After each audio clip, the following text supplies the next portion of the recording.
Bienvenue sur Maine Public News Connect. Des reportages inédits de la radio publique de Maine sont diffusés chaque semaine en espagnol, en français, en portugais, en somalien et en anglais. Bienvenue à vous sur Maine Public News Connect. Nous sommes aujourd'hui le vendredi 19 avril 2024. Les principaux titres de ce bulletin d'information, nous parlerons de la réglementation des armes à feu, du financement de la garderie d'enfants, du salaire minimum et enfin des licenciements. Et tout de suite, en détail, l'actualité de la semaine. Le Sénat de l'État a avancé 2 projets de loi qui élargiraient l'obligation de vérification des antécédents pour le vente d'armes à feu. Les législateurs ont également avancé des projets de loi qui imposeraient une période d'attente de 72 heures pour l'achat d'armes à feu et l'interdiction de bump stock qui transforme les armes à feu semi-automatiques en mitrailleuses.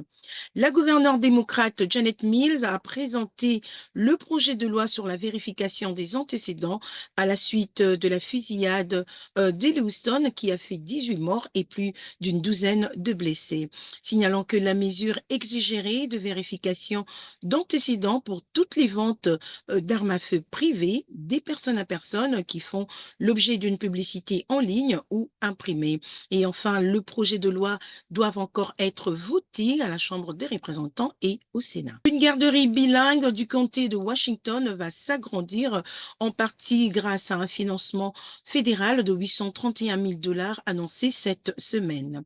Raitos de Sol, qui signifie petit rayon du soleil en espagnol, est une garderie bilingue située à Millbridge. Elle est gérée par Mano and Mano, qui est une organisation qui soutient les communautés des travailleurs dans l'est de l'État de Maine. Le financement aidera à payer la construction d'un nouveau bâtiment, ce qui permettra au centre d'hébergement d'augmenter sa capacité d'accueil à 64 élèves, soit plus du double de la capacité actuelle.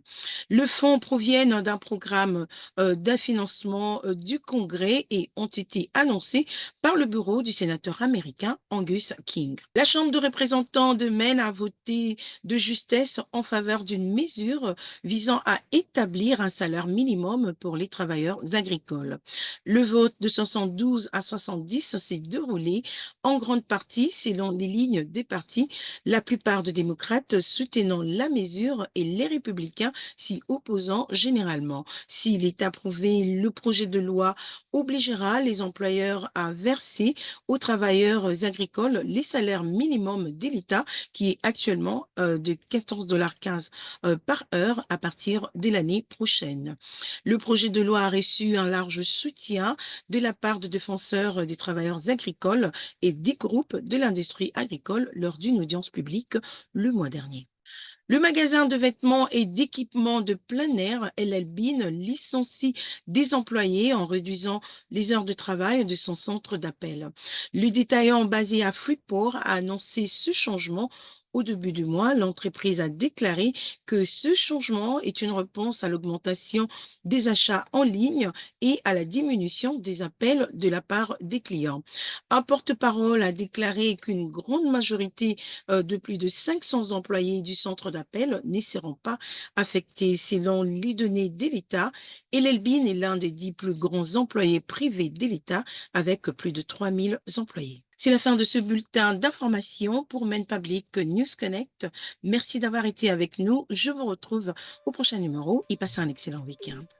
Merci à nos excellents partenaires communautaires pour leur soutien et leur contribution à ce programme. Maine Public News Connect a été rendu possible grâce à des donateurs individuels et à des fondations de partout dans le Maine, ainsi qu'à KOU et Patricia Ewan, Seaport Credit Union, Hannaford Supermarket, Maine Housing et IDEX. Maine Public News Connect est rendu possible par KOU et Patricia Ewan qui se sont engagés à combler les différences culturelles au sein de nos communautés. Juntos. Ensemble. Warajir. Junto. Seaport Credit Union. Together. Hannaford Supermarket, qui célèbre la diversité de ses employés, de ses clients et de ses communautés et s'engage à favoriser un environnement accueillant. Ensemble, ils sont plus grands que des produits d'épicerie. Et pour en savoir plus, rendez-vous sur le site internet www.hannaford.com. Chez Main Housing, nous savons qu'un logement abordable est primordial. Notre programme de prêt pour l'achat d'une première maison offre aux habitants de Maine des taux d'intérêt réduits et une aide de fonds pour l'achat des propriétés aux multiples appartements. Et pour en savoir plus, consultez les sites internet mainhousing.org. Vous pouvez comparer les plans d'assurance maladie et obtenir une aide financière pour réduire vos coûts. Sur ce, veuillez consulter le site internet coverme.gov, qui est une ressource permettant de trouver une assurance maladie adaptée à un prix raisonnable. Ici, on travaille bien. Le programme d'apprentissage de l'État de Maine vous permet de bénéficier d'un emploi rémunéré et d'une formation. Pour en savoir plus, maine.gov/apprentissage.